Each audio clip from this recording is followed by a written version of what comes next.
DCP સાહેબની સૂચના અને માર્ગદર્શન હેઠળ સુરત સિટીમાં શી ટીમ 35 થી 37 શી ટીમ કાર્યરત છે ઓલરેડી.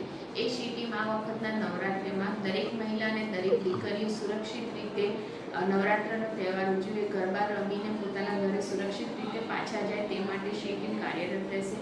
આ શી ટીમની દરેક મહિલાઓ સાથે સાથે જેન્ટ્સ પણ હોય છે. આ શી ટીમની દરેક મહિલા અથવા તો અમુક મહિલાઓ અથવા અમુક જેન્ટ્સ જે ટ્રેડિશનલ ડ્રેસમાં પણ આ જ્યાં ગરબા રમાય છે તે જગ્યાએ રમશે અને જે પણ છેડતીના પ્રકરણો અથવા તો છેડતીના પ્રકરણો ન થાય અને તેઓ સુરક્ષિત રીતે બધી દીકરીઓ ગરબા રમી શકે તે માટે સખત વોચમાં રહેશે.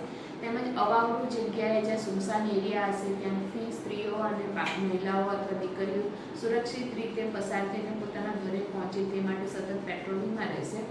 અને 181 અને 100 નંબર પણ આવા બાબતે કાર્યરત રહેશે, કારણ કે જ્યારે કોઈક મહિલા પાછી ઘરે જતી હોય, દીકરી ઘરે જતી હોય ને એમને કોઈની પાસેથી અસુરક્ષિત ગિફ્ટ ન લેવી પડે તેના માટે પણ કાર્યરત રહેશે. જેથી કોઈ લેડી અથવા તો કોઈ પણ મહિલા સ્ત્રીને એવું લાગે કે મારે કોઈ અજાણી વ્યક્તિ જોડે લિફ્ટ નથી લેવી તો તેઓ 100 નંબર અથવા 181 અભય પર કોલ કરશે તો તેઓને સુરક્ષિત ઘેર પહોંચાડવા માટે પોલીસ સતત કાર્યરત રહેશે.